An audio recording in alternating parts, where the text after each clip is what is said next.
Bonjour et bienvenue à cette célébration de l'Église réformée Saint-Jean pour le dimanche le 21 mars 2021. Je m'appelle Karism Pindi, je suis le pasteur principal de l'Église et j'aimerais vous inviter maintenant à suivre cette célébration en ligne en commençant avec la convocation. La convocation nous rappelle que c'est Dieu qui nous appelle à l'adorer. C'est Dieu qui nous invite dans sa maison et dans sa présence pour recevoir tout ce dont nous avons besoin. La convocation d'aujourd'hui vient du psaume 92 qui dit « Il est bon de te louer, Éternel, et de célébrer ton nom très haut, d'annoncer le matin ta bonté et pendant les nuits ta fidélité, sur l'instrument à 10 cordes, sur le luth et au son de la harpe. Tu me réjouis par ce que tu accomplis, Éternel, et je chante avec allégresse les œuvres de tes mains. Que tes œuvres sont grandes, Éternel, que tes pensées sont profondes. » Chers bien-aimés, prions notre Dieu qui est grand, qui est bon dans tout ce qu'il fait. Notre Père, tu es le créateur du ciel et de la terre, de tout ce qui existe, ce qui est visible et même ce qui est invisible. Et Dieu, tu nous as créés, tu as créé toutes choses, mais tu nous as créés comme les créatures les plus importantes. Et Seigneur, tu as mis en nous ton image. Nous avons été créés pour te ressembler. Et donc, Père, nous voulons te rendre gloire parce que tu es notre Dieu et Créateur. Et nous te prions, s'il te plaît, de nous aider à réaliser cela par ton Saint-Esprit. Et nous te prions aussi, Seigneur, de nous bénir, de nous encourager, de nous remplir et nous fortifier. Nous te demandons cela pour la gloire de ton nom et pour notre bonheur qui est attaché. Au nom de Jésus-Christ. Amen. Chers bien-aimés, nous voulons chanter notre grand et bon Dieu, tous ensemble en chantant ton grand amour.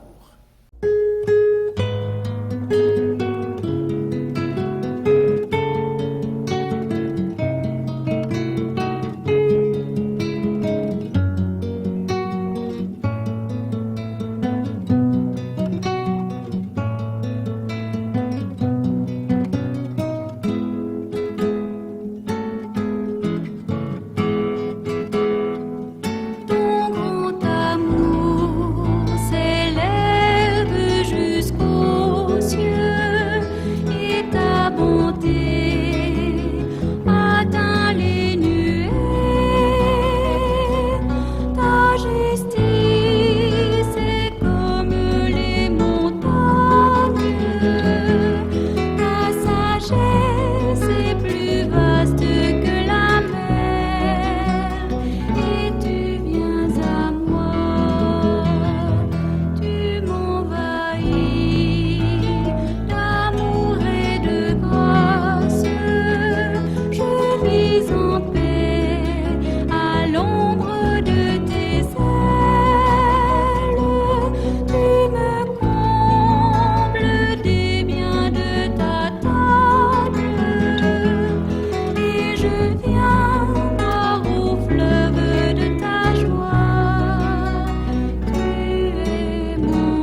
Chers bien-aimés, nous passons maintenant à un temps de confession de nos péchés et de l'assurance du pardon.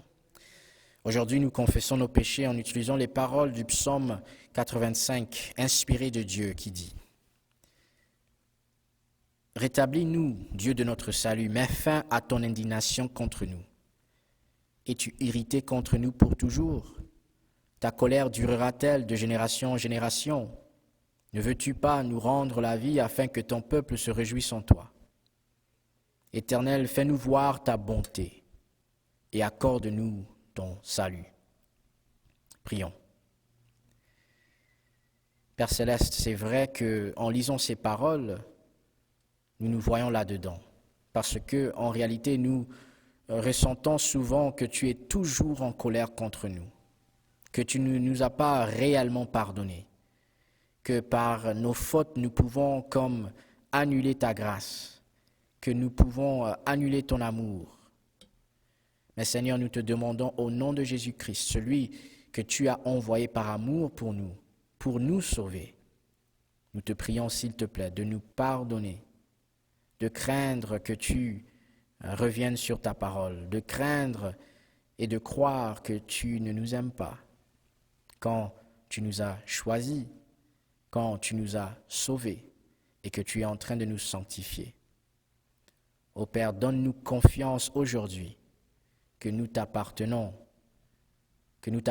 parce que nous avons mis notre foi en Jésus-Christ. Jésus-Christ qui est mort sur la croix pour payer la dette de tous nos péchés, pour effacer toutes nos fautes.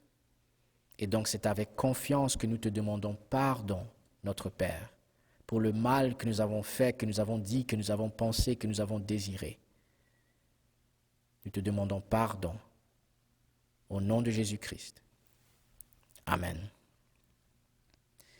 Chers bien-aimés, l'assurance du pardon vient aussi du psaume 85 à partir du verset 9 qui dit « J'écouterai ce que dit Dieu l'Éternel, car il parle de paix à son peuple et à ses fidèles, pourvu qu'ils ne retombent pas dans la folie. Oui, son salut est près de ceux qui le craignent, ainsi la gloire habitera notre pays. La bonté et la fidélité se rencontrent, la justice et la paix s'embrassent. La fidélité pousse de la terre et la justice se penche du haut du ciel. L'Éternel lui-même accordera le bonheur et notre terre donnera ses produits. La justice marchera devant lui et tracera le chemin devant ses pas. » Chers bien-aimés, nous vivons maintenant dans ce bonheur. Nous avons commencé à le vivre parce que Dieu nous a pardonnés. Et donc, écoutons sa parole au lieu d'écouter nos cœurs. Écoutons ce qu'il dit par rapport à la grâce qu'il nous a fait en Jésus-Christ. Chers bien-aimés, c'est ce que nous voulons faire maintenant en chantant « Mon Dieu, par quel amour ».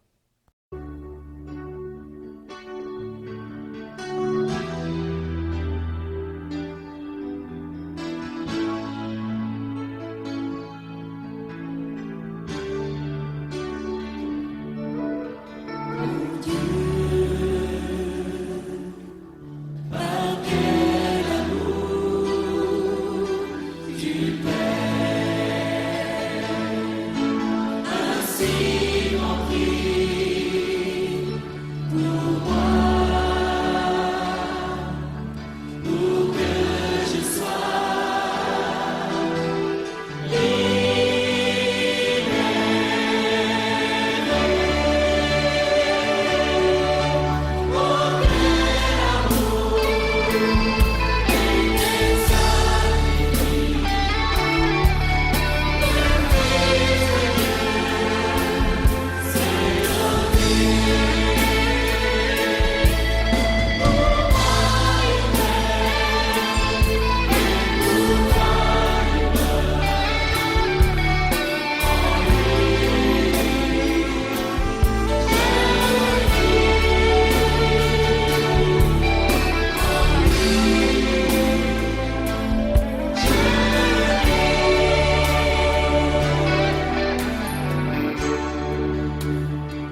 Père Céleste, nous nous préparons maintenant à écouter ta parole, ta sainte parole, notre pain de vie, ta parole qui nourrit notre âme, ta parole qui nous fortifie, nous corrige, nous sauve et nous dirige. Réalise ta volonté, Seigneur, et bénis ton peuple à travers ton serviteur. Au nom de Jésus-Christ, notre Seigneur, notre Sauveur, notre Rédempteur et notre Roi. Amen. Dans la vie, les choses sont rarement ce qu'elles semblent être à première vue, n'est-ce pas?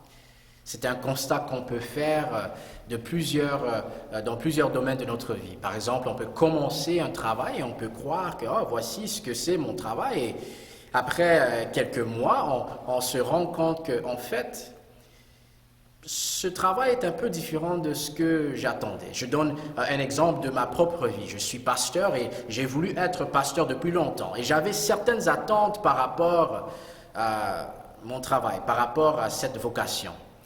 Et plus je chemine dans cette vocation, dans mon travail, je comprends que oui, en fait, plusieurs de mes attentes ont été comblées.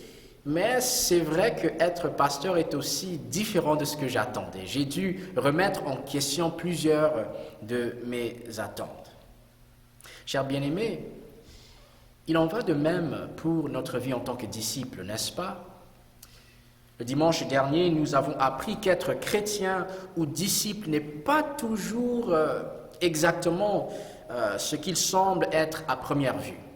Car quand nous devenons chrétiens, souvent nous devenons chrétiens avec cette idée que maintenant que nous sommes sauvés, maintenant que nous sommes pardonnés par la grâce de Dieu au moyen de la foi en Jésus-Christ, la vie va être facile et belle parce que nous sommes victorieux en Jésus-Christ. Jésus-Christ qui est mort pour nous, qui est ressuscité avec puissance, qui a vaincu la mort et Satan. Mais plus qu'on chemine, plus qu'on se rend compte que en fait, la foi chrétienne implique beaucoup plus que le pardon, que la grâce de Dieu, que son amour. On commence à comprendre que c'est aussi une vie qui comprend la souffrance pour Jésus, le sacrifice et la persévérance. Chers bien-aimés, nous voulons continuer cette série pour explorer les caractéristiques de la foi chrétienne qui sont moins connus, mais qui sont aussi importants que les aspects plus connus de la foi chrétienne, comme l'amour de Dieu, sa grâce, sa bonté. Et donc aujourd'hui, nous poursuivons notre étude en essayant de comprendre le rôle essentiel que le sacrifice joue dans notre vie de disciple. Chers frères et sœurs en Christ, nous avons tenu pour acquis qu'une vie caractérisée par le sacrifice va de pair avec le fait d'être disciple de Jésus-Christ. Donc, si nous sommes disciples de Jésus-Christ, nous tenons pour acquis que nous sommes appelés à faire des sacrifices. Mais quelle est la base, quel est le fondement de cette présomption? Pourquoi tenons-nous cela pour acquis? Chers bien-aimés, cette présomption est fondée sur Dieu et sur son œuvre dans notre vie. Et c'est ce que nous enseigne notre texte d'aujourd'hui. Dans notre texte qui se trouve dans 1 Jean 3, versets 16 à 18, l'apôtre Jean nous explique pourquoi nous sommes appelés à vivre une vie qui est marquée par le sacrifice. Écoutons la lecture de la sainte parole de Dieu qui dit: Voici comment nous savons ce que c'est l'amour. Jésus-Christ a donné sa vie pour nous. Donc nous aussi, nous devons être prêts à donner notre vie pour nos frères. Si quelqu'un ayant largement de quoi vivre voit son frère dans le besoin mais lui ferme son cœur, comment peut-il prétendre qu'il aime Dieu? Mes enfants, n'aimons pas seulement en parole avec des beaux discours. Faisons preuve d'un véritable amour qui se manifeste par des actes. Le texte que nous venons de lire, qui est inspiré de Dieu, nous enseigne premièrement que nous sommes appelés à vivre une vie de disciples marquée par le sacrifice, sur le fondement de l'amour de Dieu, un amour qui se manifeste. Donc, notre texte révèle comment Dieu le Père manifeste le preuve et la profondeur de son amour en envoyant son Fils unique dans le monde, en envoyant son Fils bien-aimé dans le monde. Et donc, qu'est-ce qui est au centre, au cœur de l'Évangile? C'est l'amour de Dieu pour nous. Comme le dit Jean 3,16, « Car Dieu a tant aimé le monde qu'il a donné son Fils unique, afin que quiconque croit en lui ne périsse point, ne périsse pas, mais ait la vie éternelle. » C'est ça l'Évangile. Et l'Évangile est fondé sur l'amour de Dieu le Père. C'est-à-dire que le Dieu de la Bible, le Dieu qui est le même dans l'Ancien Testament et le Nouveau, qui ne change pas, est un Dieu d'amour. Il n'est pas un Dieu méchant, il n'est pas cruel, il n'est pas violent, il n'est pas fermé, autoritaire ou distant, comme l'imaginent plusieurs personnes. Mais plutôt, Dieu se révèle comme étant le Dieu d'amour qui, étant touché par notre misère, par la souffrance que nous subissons à cause de nos propres fautes contre Dieu et contre notre prochain, il a envoyé son propre Fils dans notre monde pour nous libérer et pour nous sauver. C'est-à-dire, comme le dit le commentateur Lawrence Richards, l'amour est une réalité centrale de la nature de Dieu. Dieu exprime l'amour dans le don de Jésus. C'est-à-dire que si nous sommes appelés à vivre une vie marquée par le sacrifice, c'est à cause, sur le fondement de l'amour de Dieu pour nous. Et donc, deuxièmement, notre texte nous enseigne que tout vrai amour se manifeste toujours à travers le sacrifice. Comme le dit le verset 18 de notre texte, « Mes enfants, n'aimons pas seulement en parole, avec des beaux discours, faisons preuve d'un véritable amour qui se manifeste, qui se voit par des actes. » Nous le savons très bien que de nos jours, notre société met beaucoup d'accent sur comment l'amour nous fait sentir. Donc nous avons toutes sortes de chansons où nous chantons, nous racontons comment l'amour nous fait sentir. Et c'est bon.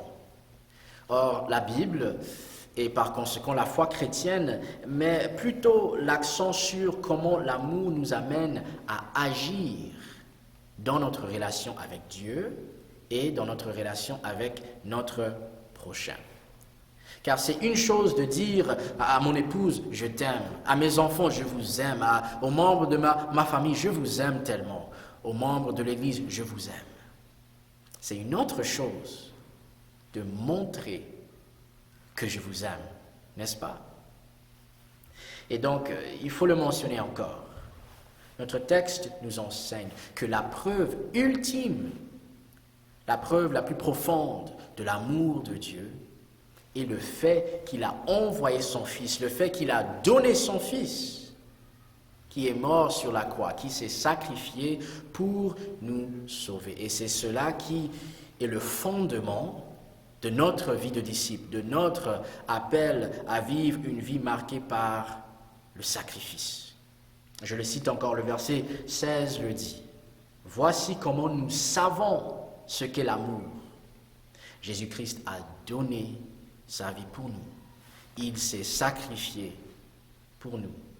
Et donc nous aussi, nous devons être prêts à donner notre vie, à sacrifier notre vie pour nos frères. Donc je le répète encore, Dieu a fait cela à cause de qui il est. Il est un Dieu de grâce, un Dieu de compassion, lent à la colère, riche en bonté et en vérité. Il garde son amour jusqu'à 1000 générations. Il pardonne la faute, la révolte et le péché. Donc Dieu n'a pas été contraint de nous pardonner. Il n'a pas été contraint d'envoyer son Fils dans ce monde pour nous sauver, mais il l'a fait parce qu'il est le Dieu d'amour, parce qu'il est si bon. Il a déversé son amour pour nous à travers son Fils qui a versé son sang pour nous sur la croix. Il a fait pour nous sauver de notre misère. Il a fait pour nous sauver de la condamnation éternelle en enfer. Alors, comment être sauvé? Il faut tout simplement mettre sa foi, placer toute sa confiance en Jésus-Christ comme le seul parfait substitut, sauveur et Seigneur que Dieu a envoyé, que Dieu a donné dans son amour pour nous sauver. Et si nous mettons notre foi en Jésus-Christ, nous serons pardonnés de toutes nos fautes, passées, présentes et futures. Nous échapperons au jugement éternel en enfer que méritent nos fautes contre Dieu et contre notre prochain. Et nous serons réconciliés avec notre Dieu et Créateur. Est-ce que vous comprenez? Dieu qui nous aime a tout fait, a tout réalisé pour nous réconcilier, bien que nous ne l'avons pas du tout mérité. C'est ça l'évangile. Alors, avez-vous fait? Avez-vous mis votre confiance, votre foi en Jésus-Christ? Si vous ne l'avez pas fait, vous demeurez sous le jugement éternel de Dieu. Vous restez condamnés à cause de vos fautes. Alors, je vous invite à mettre votre foi en Jésus-Christ si vous ne l'avez pas déjà fait. Et si vous l'avez fait, si vous croyez en Jésus-Christ, vous êtes sauvés, vous êtes pardonnés, vous êtes réconciliés avec Dieu. L'enfer est fermé. L'amour de Dieu est ouvert, large. Et non seulement vous êtes sauvés, non seulement vous êtes pardonnés, non seulement vous vivez et expérimentez l'amour de Dieu, mais vous êtes aussi appelés à suivre l'exemple de Jésus en vivant une vie de disciple marquée par l'amour sacrificiel. Chers bien-aimés, avant de discuter à quoi cela devrait ressembler concrètement, de montrer, de manifester un amour sacrificiel, nous devons d'abord établir ce qui nous motive de vivre une vie d'amour sacrificiel. Chers bien-aimés, c'est bien important de parler de la motivation de notre obéissance, de cette vie, car c'est vrai que Dieu veut que nous soyons obéissants. Okay? L'obéissance fait partie de la vie chrétienne, on ne peut pas l'éviter. Mais, chers bien-aimés, il y a une sorte d'obéissance qui découle tout simplement d'un devoir, d'un sens de devoir. Vous comprenez?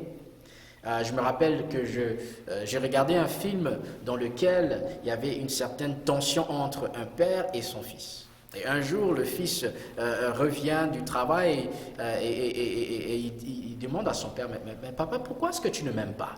Il dit, j'ai comme l'impression que tu ne m'aimes pas. Et son père regarde et dit, mais je te laisse dormir ici dans la maison que j'ai conçue avec mes deux mains. Je te donne à manger chaque jour, tu manges 3 repas, c'est moi qui le paye. Je t'envoie à l'école, c'est pas toi qui paye, c'est moi qui le fais. Et donc, on regarde le film et on a vraiment l'impression que pour ce papa-là, l'amour n'est pas très important. Ce qui est le plus important, c'est juste le devoir, c'est faire la bonne chose, parce que c'est un devoir. Chers bien-aimés, sommes-nous appelés à obéir à Dieu, à suivre Jésus dans notre vie sacrificielle juste parce que c'est notre devoir? Non. Oui, Dieu veut que nous soyons obéissants. Oui, Jésus-Christ veut que nous le suivions. Mais étant motivés, animés par l'amour pour Dieu, pour Jésus-Christ qui est Dieu le Fils, et l'amour pour notre prochain. C'est pourquoi Jésus-Christ, lorsqu'on lui dit de résumer quels sont les commandements les plus importants, il dit tout simplement, tu aimeras le Seigneur ton Dieu de tout ton cœur, de toute ton âme et de toute ta pensée. et tu aimeras ton prochain comme toi-même. Cher bien-aimé, c'est l'amour qui est au fond de l'évangile, de notre salut. C'est l'amour qui est le fondement de notre vie de disciple, de notre vie de sacrifice. Alors, cher bien-aimé, dans notre texte, Dieu nous appelle à manifester l'amour plus spécifiquement, pas juste à notre prochain en général, tout le monde est notre prochain, les croyants comme les non-croyants. Mais dans notre texte, nous sommes appelés à se sacrifier, à se donner pour nos frères et sœurs en Christ. Chers bien-aimés, nous savons que nous sommes membres de la même famille spirituelle, n'est-ce pas? Si nous sommes chrétiens, nous avons un seul Père, le même Père, c'est Dieu, notre Créateur. Et si nous sommes chrétiens, nous avons une seule mère, la même maman, qui est l'Église. L'Église. Et donc nous sommes appelés plus particulièrement à manifester l'amour sacrificiel que Jésus manifeste dans nos relations envers nos frères et sœurs en Christ. Donc il faut poser une question très importante. Chers frères et sœurs en Christ de l'Église réformée Saint-Jean, est-ce que nous nous aimons? Est-ce que nous aimons les uns les autres, véritablement? Je veux dire que quand nous nous rassemblons en ligne, et autrefois quand nous nous rassemblions en présentiel, est-ce que nous le faisons avec amour pour les personnes qui nous entourent? Ou est-ce que pour nous ce sont juste des personnes, on les voit comme ça, mais pas trop d'importance dans notre vie? On vient à l'église plus pour nous-mêmes, pour combler nos propres besoins. Et puis, oui, il y a des gens là, et ce sont des personnes importantes, mais finalement, ce ne sont pas des personnes qui nous marquent. Ce ne sont pas des personnes qui vont nous manquer si on ne les voit pas pendant plusieurs semaines. Chers bien-aimés, Dieu nous a placés dans cette église, dans cette communauté, dans cette paroisse. Et donc, nous sommes appelés à aimer notre frère et notre sœur en Christ. Et si nous les aimons véritablement, quelle est la preuve de notre amour? Comment notre amour se manifeste-t-il? Chers bien-aimés, nous manifestons notre amour pour notre frère et notre sœur en Christ à travers l'aide que nous apportons à notre frère et à notre sœur. Et il faut comprendre quelque chose, que aider quelqu'un qui ne vient pas de notre famille naturelle et biologique est quelque chose de spécial. En fait, c'est Dieu, le Saint-Esprit, qui œuvre dans notre cœur pour engendrer cet amour, pour engendrer et nous amener à manifester cet amour sacrificiel de Dieu. Comme le dit Warren Wiersbe, il dit « L'autoconservation est la première loi de la vie physique, mais l'abnégation est la première loi de la vie spirituelle. » C'est-à-dire que de façon naturelle, nous voulons toujours préserver nous-mêmes. Mais dans la vie spirituelle, nous voulons faire quelque chose pour préserver la vie de notre prochain. Et donc il continue, il dit, Dieu ne nous demande pas de donner notre vie, il ne nous demande pas de nous sacrifier physiquement, de mourir sur la croix, comme Jésus l'a fait. Il nous demande simplement d'aider un frère dans le besoin. Donc, c'est-à-dire que se sacrifier pour mon frère, pour ma sœur, dans notre église, ou dans notre province, ou dans notre pays, ou dans le monde entier, signifie que je cherche à aider. Alors, très pratiquement, quelle démarche devons-nous prendre pour aider notre frère et notre sœur en Christ? Premièrement, nous devons avoir des yeux qui voient les autres et un cœur qui est sensible aux besoins des autres. Chers bien-aimés, vous savez combien il est facile de regarder les gens devant nous, de parler aux gens sans les voir, sans se rendre compte que ces personnes-là sont en train de démontrer tous les signes des personnes qui ont des besoins, des personnes blessées. Je sais que je suis coupable de le faire. On parle aux gens et on ne se rend même pas compte de combien cette personne, de combien ces gens-là ont besoin de quelque chose. Mais peut-être n'ont pas la force de dire « j'ai besoin d'aide ». Donc, comme le dit Wiersbe encore, on doit voir le besoin d'un frère et apprécier et comprendre sa circonstance. Chers bien-aimés, je veux le dire, l'une des choses que j'apprécie vraiment de notre Église est que nous sommes une Église où les gens cherchent à voir comment ils peuvent aider leurs frères et sœurs en Christ. Ce n'est pas pour vanter notre Église, c'est juste pour dire la vérité. L'amour de Dieu, l'amour sacrificiel se manifeste dans notre communauté. Je le sais, et vous le savez aussi. Je me rappelle bien, après quelques mois en confinement, il y avait un ami de l'Église qui a dit « Mais j'aimerais faire quelque chose pour savoir s'il y a des besoins au sein de notre Église pour aider. » Et j'étais touché par cela. Et donc, on s'est mis ensemble avec les diacres pour voir, okay, est-ce qu'il y a une façon que nous pouvons juste vérifier s'il y a des besoins que nous pouvons combler au sein de notre Église. Ça, c'est l'amour sacrificiel. Ça, c'est une personne qui regarde les gens et qui les voit, qui veut voir s'il y a une façon qu'elle peut aider son prochain, qu'elle peut aider son frère et sa sœur en Christ. Donc, deuxièmement, si nous voyons qu'il y a des besoins, si nous avons une compréhension de la situation, nous devons deuxièmement avoir les moyens pour aider notre frère ou notre sœur à combler son besoin. Donc, chers bien-aimés, c'est notre privilège et notre responsabilité en tant que chrétiens, membres de la même famille, comme le dit le verset 17 et 18. Si quelqu'un, ayant largement de quoi vivre, voit son frère dans le besoin, mais lui ferme son cœur, comment peut-il prétendre aimer Dieu? Jean est en train de dire, nous disons que nous aimons Dieu, mais nous voyons des besoins au sein de notre Église et nous ne faisons rien. Donc comment nous pouvons dire que nous aimons Dieu si nous n'aimons pas notre frère et notre sœur? Chers bien-aimés, c'est le verset que ma mère nous répétait, je ne sais pas combien de fois quand on était petit. Elle disait toujours, tu dis que tu aimes Dieu, mais la façon que tu traites ton frère là, ça semble dire autre chose.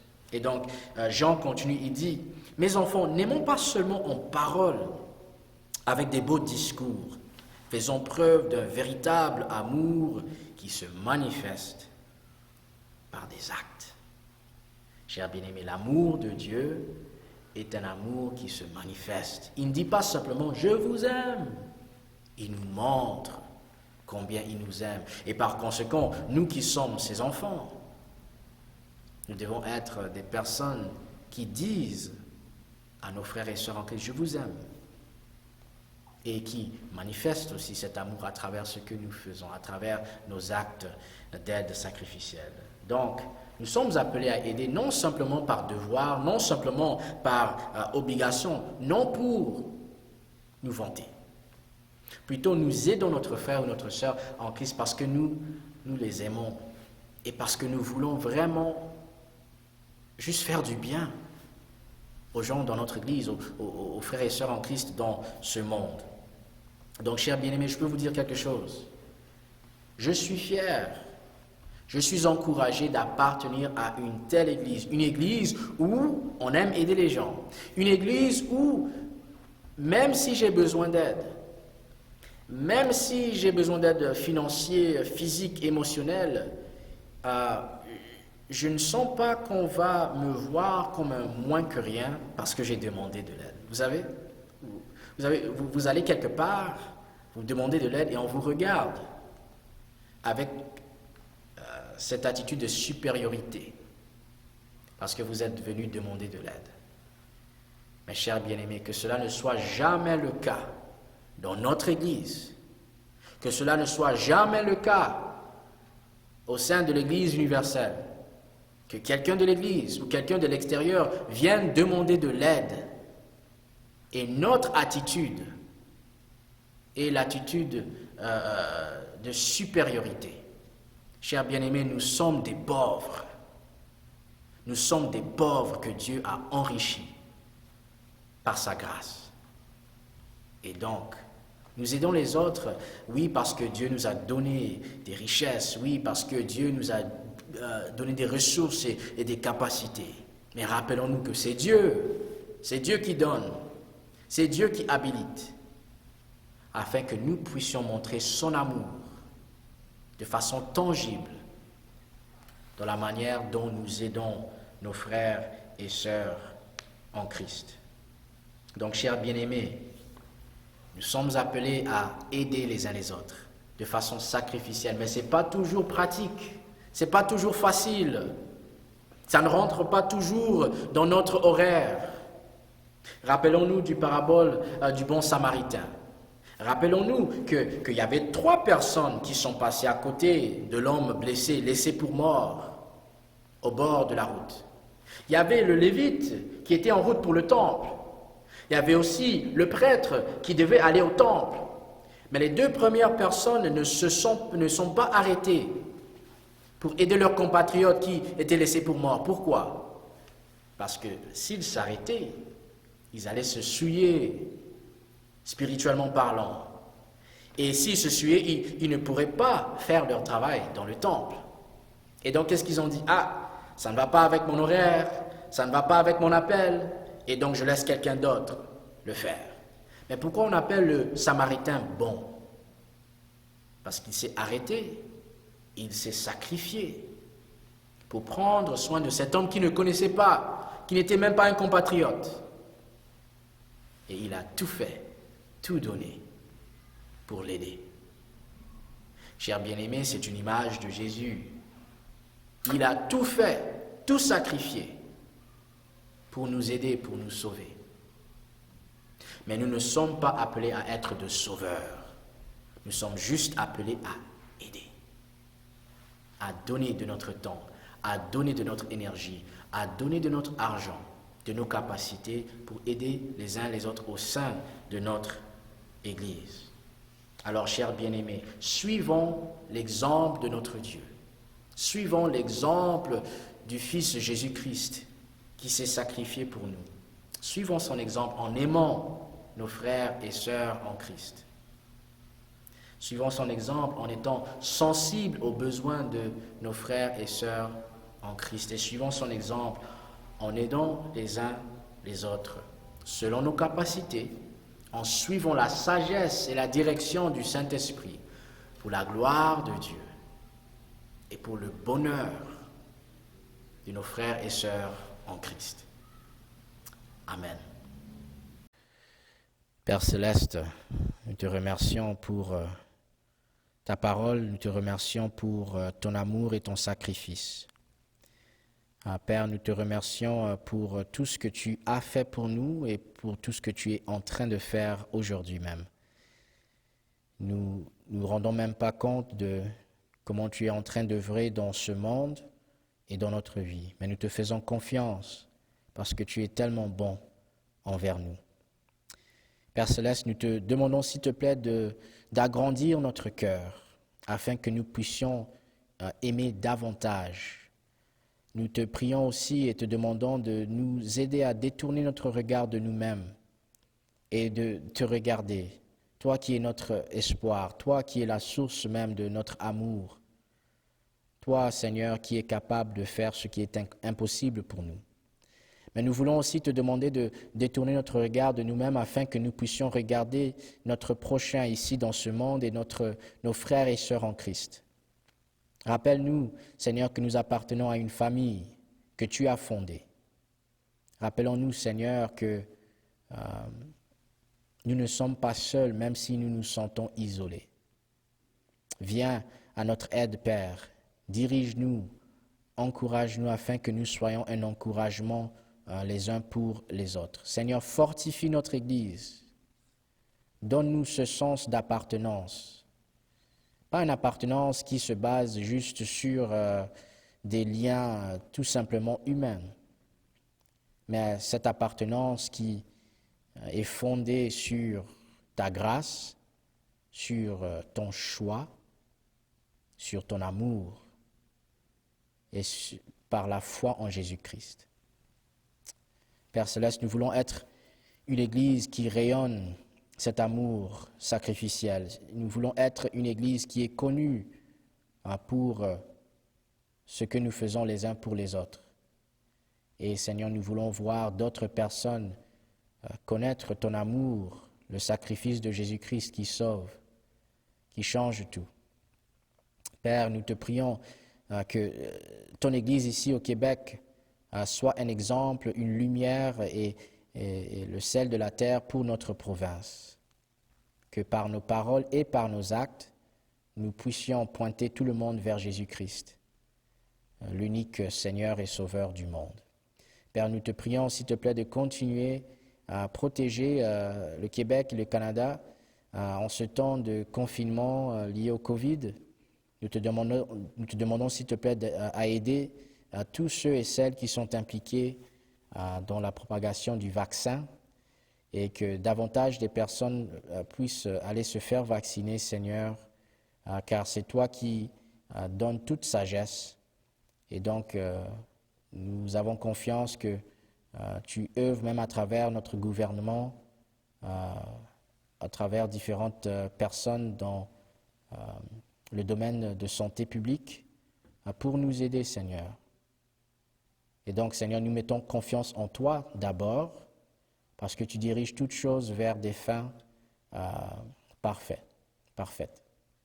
Père, accompagne-nous cette semaine, garde-nous du mal, protège-nous du mal cette semaine, aide-nous à résister le péché et Seigneur, à te faire confiance que tu es avec nous, que tu vois ce que nous vivons et que tu nous accompagnes.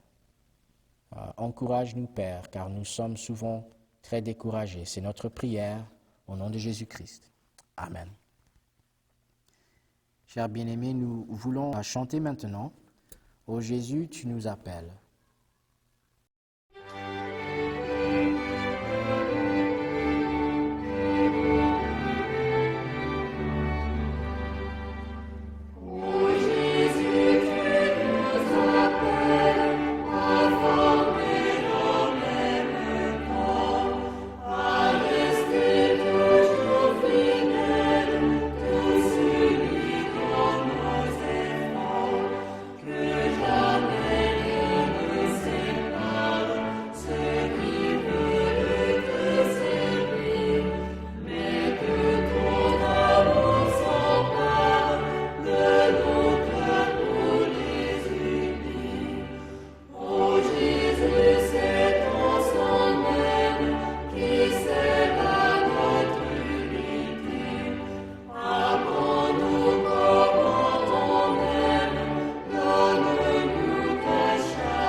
Chers bien-aimés, recevons maintenant la bénédiction de notre Dieu. Que notre Seigneur Jésus-Christ lui-même et Dieu notre Père qui nous a aimés et qui nous a donné par sa grâce une consolation éternelle et une bonne espérance encourage votre cœur et vous affermisse dans toute bonne œuvre et dans toute bonne parole. Amen. Chers bien-aimés, merci d'avoir suivi cette célébration et nous prions vraiment que Dieu l'utilise pour vous bénir et afin que vous soyez une bénédiction à ceux qui vous entourent. Merci encore à ceux et celles qui sont impliqués pour le montage de cette vidéo et nous souhaitons nous retrouver prochainement. Donc, que Dieu vous garde cette semaine et au dimanche prochain. Shalom.